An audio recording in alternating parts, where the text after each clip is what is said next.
Oh, boys, it's sunny today, and it's quite hot. Today, we're in Prague, Czech Republic, and we'll be doing some Q&As, questions and answers regarding Emirates.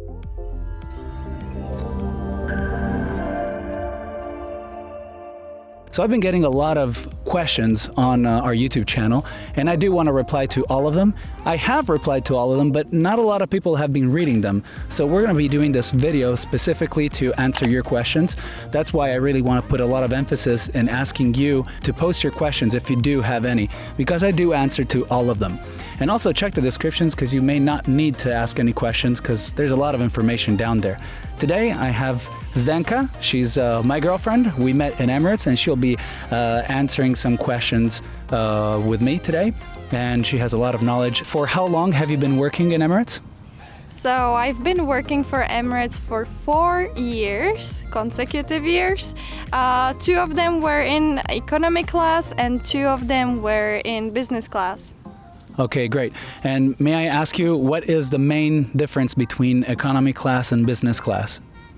In economy class, the flight attendants are using trolleys and taking everything out from the trolley, so you have everything what you need with you.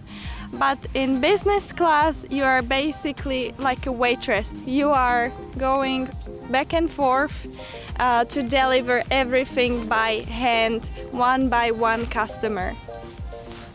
So I guess there's more like of a personal approach in business class rather than economy. Yes, that's very correct. I agree. Definitely there is more personal approach to the customer. You have much less people, let's say, full A380 in economy class might be around 400 customers if I remember well, but business class is just about 70. And it's almost the same amount of crew as in economy class, so you have much more time to spend your time and dedicate your time to the customer. Okay, now let's stop talking about Emirates. Let's just get on with the questions. One of the latest questions I got was from Emanuele Lizzi. His question is, hello again, Orlando. How was your time in Dubai? Have you managed to get along with such a different culture than the Western one? I'm talking mostly about all those restrictions applied to unmarried couples, because I'm 25 years old and I do not intend to get married soon. No kisses, no hugs in public, no signs of physical tenderness, cohabitation forbidden. An unmarried couple is not even supposedly allowed to spend some time together under the same roof. All of this scares me, and I'm afraid I could not cope with that. Okay, I see where you're coming from. I totally understand. But I gotta tell you one thing, you got it all wrong. So you cannot live together if you're not married. That is true. But all genders can be in the same room for the whole night if you are Emirates. And if you're not Emirates, like, anyone can come and visit, and you can spend the whole evening up to 1 a.m. And if you want, you can also send like a request to Emirates and ask them to let this person stay over. And yeah, I know that this is limited to parents, relatives, and cousins, but most of the Emirates cabin crew invite people over, and they send their request to Emirates saying that these people are their cousins. Well, they're not. So it's very open-minded. You'll be spending most of your time with your friends, and your friends from your batch when you do your training will be of all genders. It's not just males and females. So the more you get to know them, and the more you'll be partying with them. Really, you'll honestly be partying with them a whole lot, and they'll end up coming to your flat, you'll end up going to their flat, you're going to have dinners together, parties together, hanging out together. It's going to be like a really, really united group. So what you just said, it's not exactly like that. This happens more if you're like gonna go and live out. So if you decide to live out and go for a live out accommodation, so that means that you're not gonna be living with in an Emirates accommodation anymore, then in that case, you cannot take a flat with someone else unless you're married. You can do it with a guy, but you cannot do it with a girl. But in order for you to do it with a guy, now you have to buy that flat. You just can't move out, because the live-out accommodation, now the allowance is blocked. Then, yeah, of course, when you're going around Dubai, you cannot kiss. You cannot kiss in public. But a really quick kiss on the lips, you can do that. I got away with that so many times, didn't we? Right? We did. Yeah, and What else? You can hold hands. That is absolutely no problem.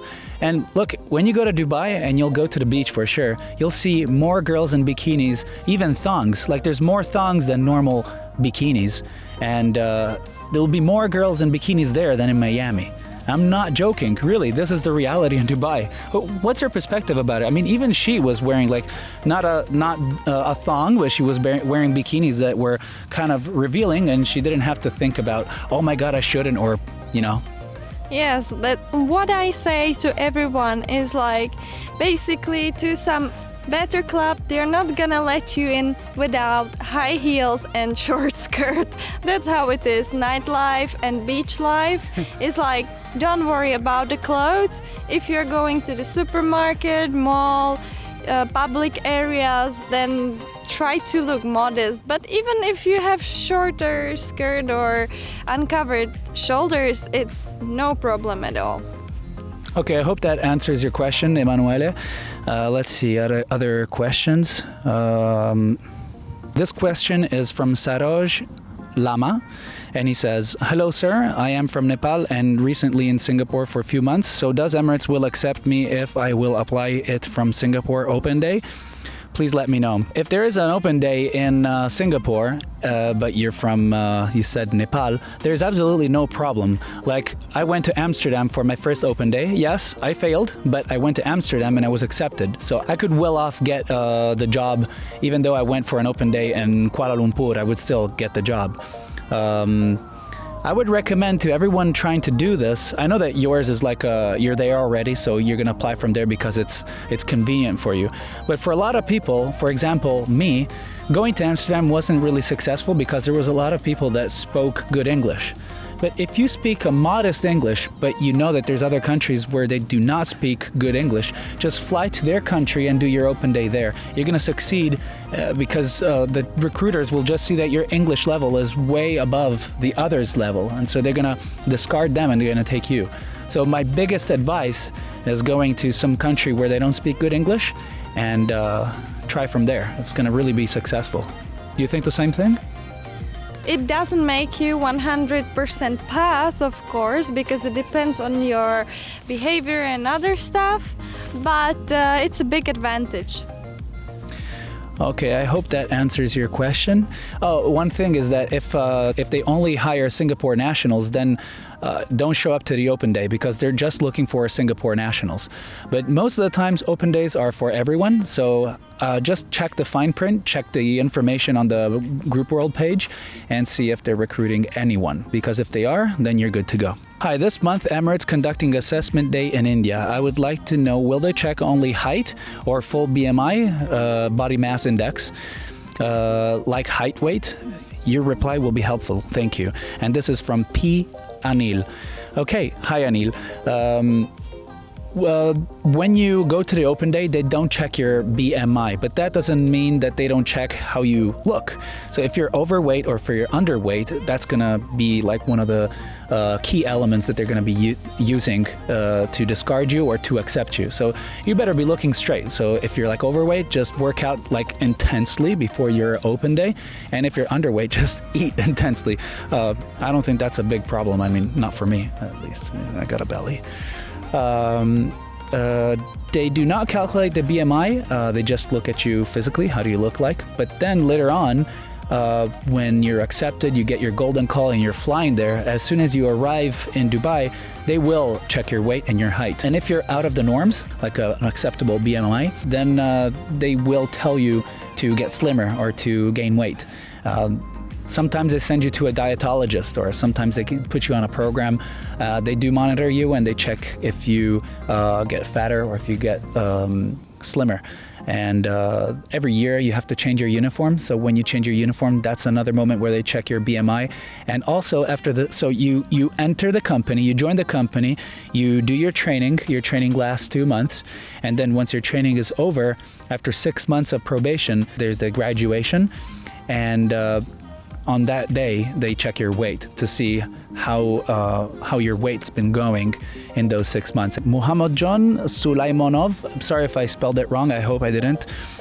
So you wrote, It is interesting to me that after accepted, we will study 6 months in Emirates Aviation College. During the college, do they provide us with everything or we need to pay for all? Thank you, and sorry for stupid questions. That's not stupid. That's something clever to ask because you're not going to be working, so you got to know what source of income will you be getting and how to pay up front for your flat, for food, for everything. Also, if you have to pay for training or stuff like that. Well, okay, Emirates, you do not have to pay for training. You do not have to pay for accommodation. You do not have to pay for your uniform. You don't have to pay for actually anything. The only thing you have to pay for is internet in your room, for food, and I think groceries. Yeah. But at the very beginning, while you're doing your training, if I'm not mistaken, you will be paid 4,000 dirhams per month. That's about 900 euros, something like that, and that's sufficient, believe me, because you'll be studying day and night, and you'll be cooking at home. You'll be eating at the cafeteria in the training college. Internet, food, SIM card. That's about it. You don't have to pay for anything else. And they give you 900 euros, 4,000 dirhams, or about $1,000, and that is way beyond what you need to cover these expenses. So you're going to be fine. Let's go for the next question. Sayuru Dehigaspitia, I hope I said your name right. You said another question again. A follower in page said Qatar Airways rejected him on the 3rd round because of a scar on his palm. He covered it from makeup and they told to wash and remove all. Is Emirates also that strict on it? I gotta tell you, I don't think Emirates is as strict as Qatar on this, for this, because at the moment I joined, I had a scar under my nose, and I didn't cover it at all. I didn't do anything for it. Absolutely nothing. And I passed. They just asked me what I did, what happened to me. I told them the truth. I fell from my bike, and that was good. That was it. Scars, birthmarks, and moles, they're totally fine. You can conceal it with a little bit of makeup, but it isn't necessary. If they're natural and if they're not like a mole this big, should be fine. It should be fine. What's a no-no on your skin is tattoo. So for girls, the tattoo cannot be visible basically on the legs, on the arms, on neck, face of course, and a part of your chest. Just have a look at the ladies' uniform. Check the short sleeve, that's where the tattoo cannot be visible. For example, I have a tattoo here on the side, and because it's under the clothes, it's totally fine. Nobody's gonna check you naked, you know. For guys, it's a bit easier because guys always wear long sleeves, like so, and long pants. So I saw guys totally covered their arms with tattoos and even legs. And again, if it's not showing from under your sleeve, it's totally fine. Also, another little note to add is that when you're working for Emirates, you'll be wearing a T-shirt under your shirt. So that's another reason why tattoos are kind of okay here. You don't have to declare them because they'll be covered, and it's going to be 2 white layers over it. So you're totally in the clear. And I've flown with pursers and CSVs. CSVs are cabin supervisors. They were covered in tattoos, and you can't even see it. So it's totally okay. This question is from M. Key. He says, "Hi brother, I am 27, and what are the chances of getting hired, and also until what age we can work as cabin crew? Besides, please advise on how the CV should be sketched. Is there any sample CV you can provide us, please? It would be a huge help, brother." Okay, so this is a very common question I'm asked. The CV is like the very common question. We don't really do CV samples, but maybe we could. The only thing is that we don't want to give the wrong directions. Like, I've done my CV in such a way, but I don't know if it applies for everyone. I was applying in Europe. So in Europe, we have this so-called CV European model. It's a European model CV, and it has various points where it's like a standard in Europe, and so you're in the clear if you use that if you're applying in Europe. Now, if you go to Australia, if you join from the US or so on and so forth, I don't really know how it works, but I think that if you use my model, you should be fine. What do you think? Well, I gotta say everyone has different taste. Like I would never use the European layout because for me I feel like there is too many informations. So just make it nice and simple, pinpoint on top the things which are very relevant to this job, like customer service, and just put it on top so it's visible, nice and clear. It strikes you straight away, and that's what they need to see because they get so many CVs and they have to be quick going through them. So the most important thing, relevant on top, and that should be fine. I just wanted to say that, yeah, I use the European model, but I shortened it a whole lot. For example, my hobbies, or these things that people like, okay, I care, but I care only once I've selected you. I moved them all the way to the bottom. The topper part was like, I was a cabin crew before for another airline. I was personally a referee, basketball and football referee, so I shoved that there. I'm a lifeguard, so I put that there. So all these things are very, very important because it shows that you have certain skills and abilities that can help the company use you. So for example, in an emergency situation, if you're a lifeguard in a ditching situation, you're gonna come in handy, really handy. Or if you've been a referee, you've had people shouting at you bad names and stuff like that. So you can kind of move yourself and, dodge insults from people on board. So if somebody's really angry at you and he wants his meal, you will be less prone to punching him in the face because of this experience you've had before. So I would recommend putting the most important skills at the very top and the kind of boring ones at the bottom, and the ones that really aren't relevant, just kick them out of there. Like, don't write that you love cats and that you spend your time out with a dog or stuff like that. That just sucks. The question that M. Key asked also was, I'm 27, is it too old to apply? Absolutely not. I have friends that have joined when they were 34. That was for other airlines though. I don't know what's the limit for Emirates. What do you think? Well, I had a batchmate, and when she joined, she was nearly 30, so it's still okay. Yeah, I think 30 is not it isn't the threshold that you can apply for. I think this can be brought up to like 35, even more. If you're 27, you're totally in the clear. I joined when I was 25. There's people joining when they're 21, and there's other people joining when they're 30, they're 34. So being a cabin crew doesn't necessarily have to be when you're like a little kid. It can be totally fine if you apply 10 years after. And when you're 30, 35, that's totally okay. The last questions I wanted to answer to were always from Emanuele Lizzi. He asks questions about teeth braces, glasses, and he asked questions about the uniform. Before I talk about this, I really recommend you go back and watch all the videos on this masterclass playlist. Emanuele asked me some questions that, yes, they're very relevant to Emirates, but I've already answered through my videos. I'm happy to answer those questions again, but maybe you would have had your answer already, and since you have an open day very soon in Turin, I think it's a good idea for you to watch those videos like in their entirety, all of them. So if you have spectacles or glasses, it doesn't matter how bad your vision is. I think that there's a limit. I think it's 6, something like that. Either 6 or 5, I'm not very sure. But you can work for Emirates with your glasses. Like, you're going to be wearing your glasses on board. You're going to have to take 2 pairs with you extra. So you're going to have your own pair of glasses plus an extra pair, and maybe I think another one. I'm not completely sure. So that's going to be a pain in the butt because you're going to have to buy an extra pair. But you can work with the spectacles. That's no problem. Teeth braces, you cannot work with teeth braces. It's a complete no-no in Emirates, especially the ones on top and also the ones below if they're like external. But there are teeth braces that can be built on the inside part. So if you really have to... What is she eating? Oh, okay.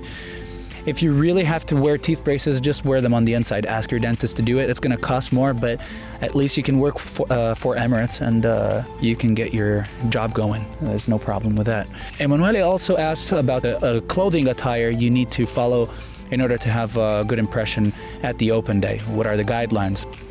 So I think the best guideline to do is for male, at least, not for females.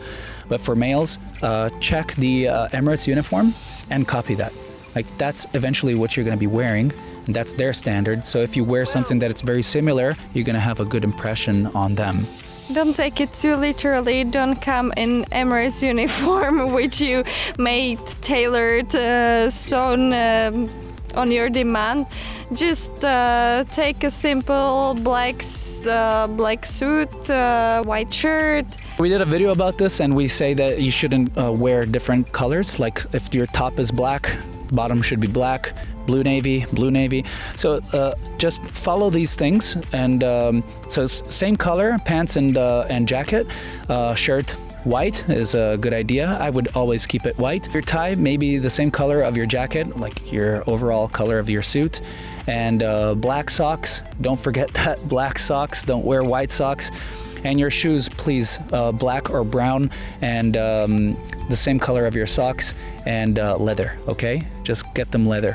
Your beard, please shave your beard completely, and your sideburns all the way to half of your ear. Not longer, not shorter. Your hair, try to lift it up as much as you can. No hair loose over your forehead or around your ear. And so maybe go for a haircut the day before. I think I've covered everything regarding your attire for your open day. If you haven't done so, we recommend subscribing if you like this content. We also do travel guides, so just check them out. They're up here. We really love our travel guides, and we'd be happy for you to take a look, because we really focus on those. We're doing Emirates videos too, because it's something that we really know, and we really want to share the knowledge, because it would be a shame for us to keep it all to ourselves. But travel guides is what we love, and we'd be happy to know your feedback if you love them as well. If you check the description down below, you can get in touch with us. There is a form, like please be our guest. I think there's like an emoji of a lady pulling up her hand. So just click on that and get in touch with us. Ask any questions. Leave your email if you want to collab. Like, for example, if you're a crew and you want to say something, but you can't because you're in the company and you're afraid, just tell us, and we'd be happy to take over and say your experience. It'll be completely anonymous. We've already connected with Emanuele Elizzi, and we've already connected with Abdallah El Kahiti. Sorry if I said that wrong, I hope I didn't. We connected with you guys, and it's been nice. It's nice to get invited to Dubai. I've been literally invited to Dubai by Abdallah to do some advertisement in his restaurant, and that's awesome. I love this idea. It's super cool. Pity I just came back from Dubai, so I can't really do that, but connecting with people is one of the best things. And if you guys have knowledge and I have knowledge and we share that knowledge, it just makes me happy, makes her happy, makes everyone happy. Like, everybody should know how to join Emirates. So go in the description and check the links we have and connect with us. What do you want to say to the public? Yeah. No! She was biting it. Okay. And okay, I don't know if I can manage saying this. If you're interested in this Emirates Masterclass, please follow the whole playlist. It's right here. Just click on it and it will direct you to the very first episode. And from there you can watch the whole thing, the whole playlist, to get things straight for your open day. We love you. Thank you for watching. I don't know if you watched it the whole way, but we shall see you next time. Ciao. Say hi, Triki. Ahoy. Ahoy. Ciao.